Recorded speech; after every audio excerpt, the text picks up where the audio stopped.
Shalom, selamat pagi. Assalamualaikum. Pada saat ini saya akan menjelaskan materi perpajakan mengenai pajak penghasilan pasal 22.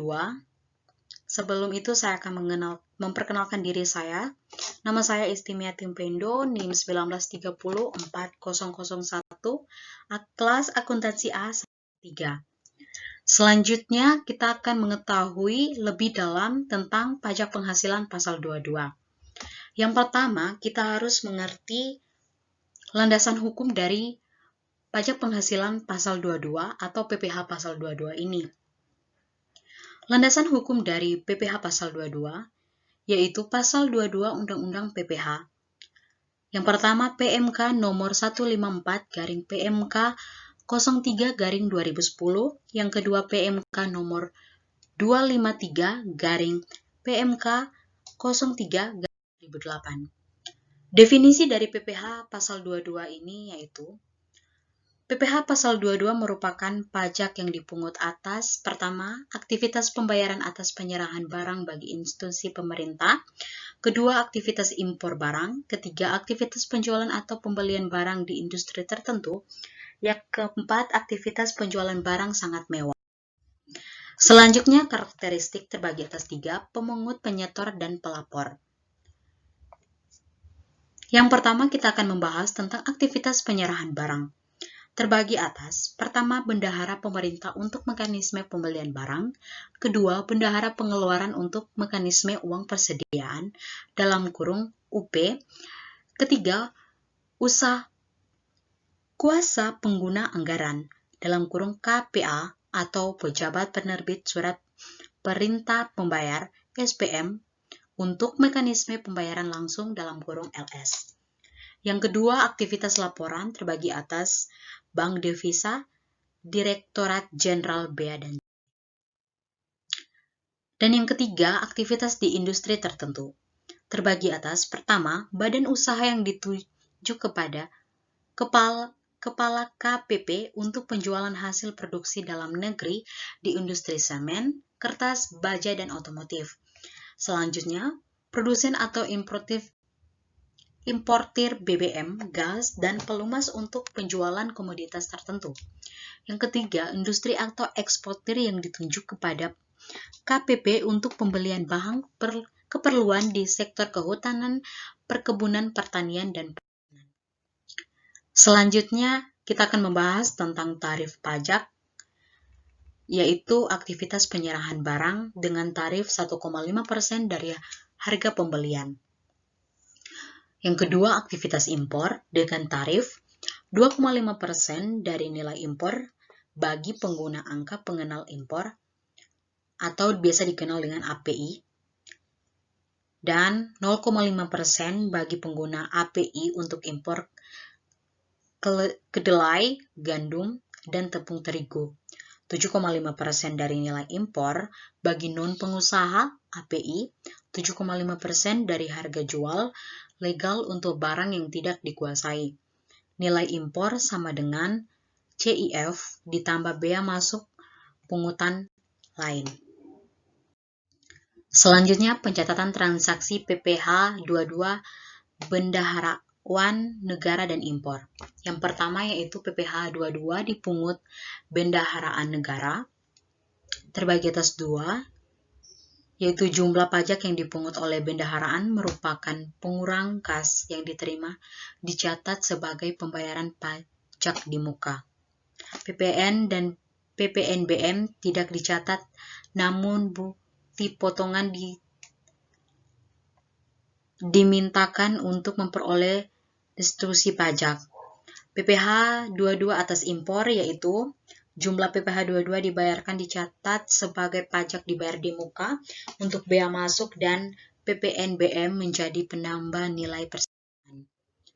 Selanjutnya, ilustrasi. Ini adalah ilustrasi perhitungan dari tarif pajak PPh pasal 22. Kita dapat lihat di slide contoh soal dan juga penyelesaian jawaban dari ilustrasinya.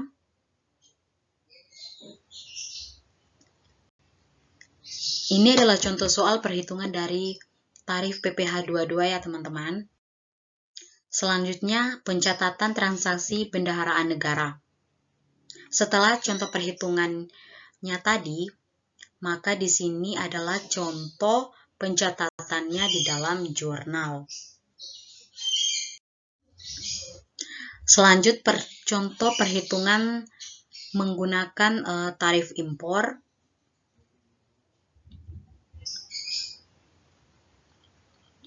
Teman-teman dapat lihat di slide contoh soalnya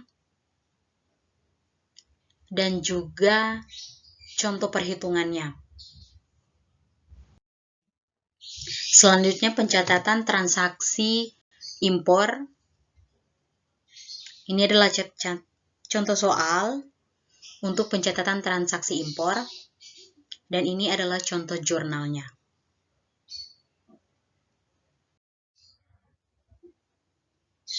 Lanjut, ini adalah lanjutan dari jurnal pencatatan transaksi impor.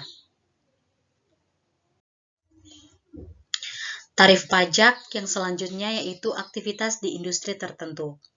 Yang pertama yaitu penjualan hasil produksi dalam negeri, yaitu 0,1% dari dasar pengenaan pajak PPN dalam kurung DPP PPN di industri kertas, 0,25% dari DPP PPN di industri semen, 0,45% dari DPP PPN di industri otomotif, dan 0,3% dari DPP PPN di industri baja.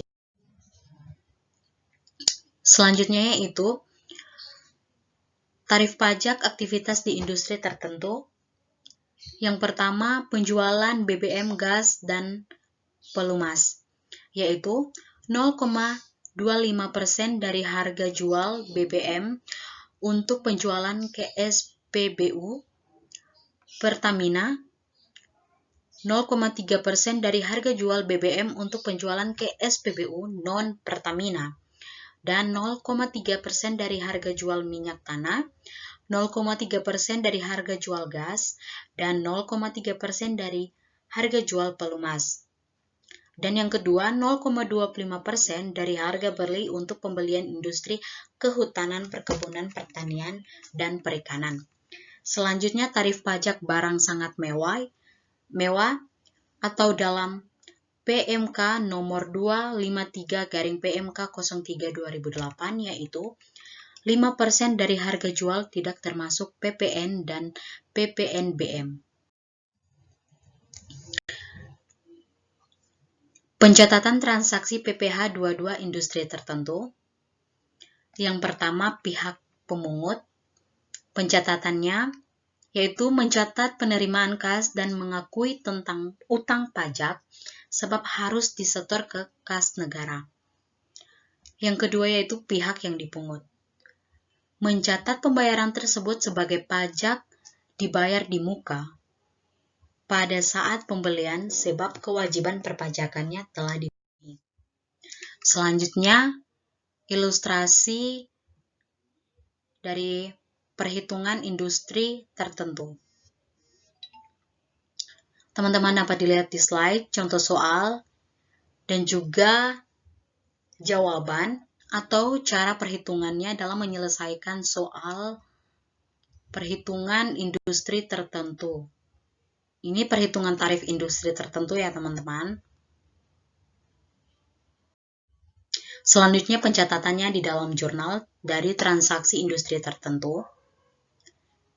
Ini adalah contoh soalnya dan ini adalah contoh pencatatan jurnalnya dari pembahasan soal di atas. Teman-teman dapat lihat di slide.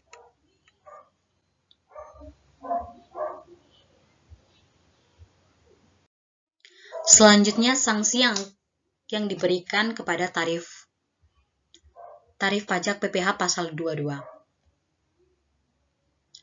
Bagi WP atau wajib pajak pribadi yang tidak memiliki NPWP, tarif lebih tinggi di atas 100% untuk PPh 22 tidak final dengan ilustrasi perhitungan. Teman-teman dapat lihat kembali lagi di slide. Ini adalah contoh soal untuk perhitungan sanksi tarif pajak bagi wajib pajak pribadi. Ini soalnya teman-teman, dan juga cara penyelesaiannya.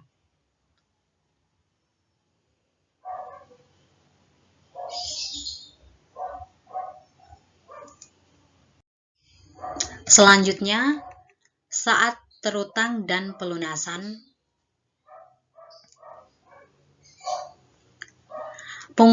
Pemungutan pajak terutang dilakukan saat pembayaran kecuali ditetapkan berlainan oleh Menko, Menteri Keuangan.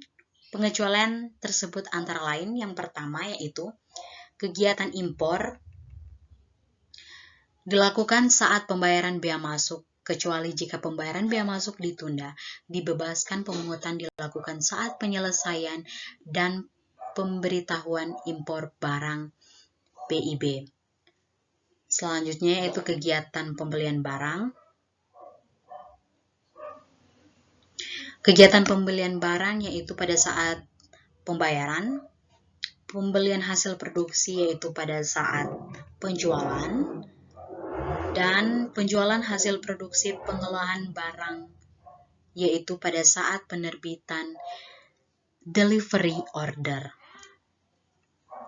Penyetoran hasil pungutan dilakukan ke bank, resepsi atau kantor. Objek dikecualikan dalam pemungutan. Ini adalah objek-objek yang dikecualikan dalam pemungutan ya teman-teman. Yang pertama yaitu impor barang dan atau penyerahan barang yang berdasarkan ketentuan peraturan perundang-undangan tidak terutang PPh. Yang kedua yaitu impor barang yang dibebaskan dari pungutan bea masuk dan atau PPN. Yang ketiga, impor sementara jika pada waktu impornya nyata-nyata dimasukkan untuk diekspor kembali. Yang keempat, impor kembali yang meliputi barang-barang yang diimpor kembali dalam kualitas yang sama atau barang yang telah diekspor untuk perbaikan pengerjaan dan pengujian yang memenuhi syarat ditentukan Dirjen Bea Cukai.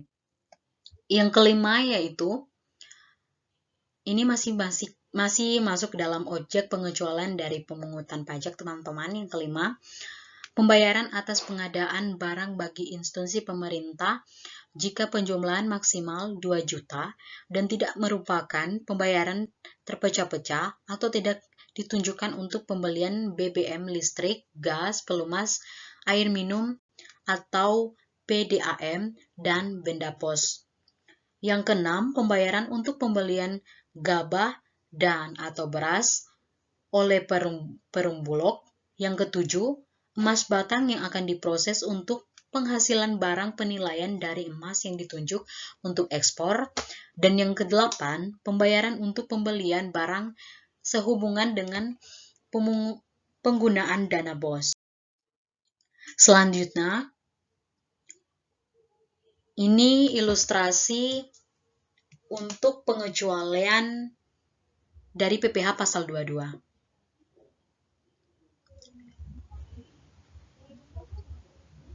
Teman-teman dapat lihat contoh soalnya dan juga jawaban atau contoh perhitungan dari soal di atas di ilustrasi ini. Selanjutnya pengecualian PPh pasal 22. Pengecualian memerlukan bukti berupa surat keterangan bebas PPh 22 yang diterbitkan oleh Dirjen Pajak untuk yang pertama, impor barang dan atau penyerahan barang yang tidak terutang PPh. Yang kedua, emas batang yang diproses untuk penghasilan perhiasan untuk diimpor. Dan teman-teman, pelaksanaan pengecualian dari pemungutan PPh 22 dilakukan oleh Dirjen Bea dan Cukai dengan cara yang diatur oleh Dirjen Bea dan Cukai dan atau Dirjen Pajak.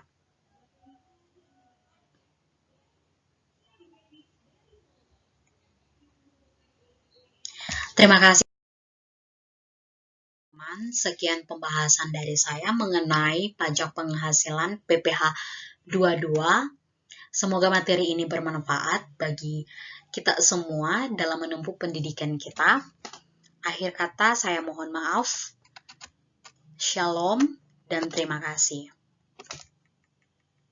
Tuhan memberkati.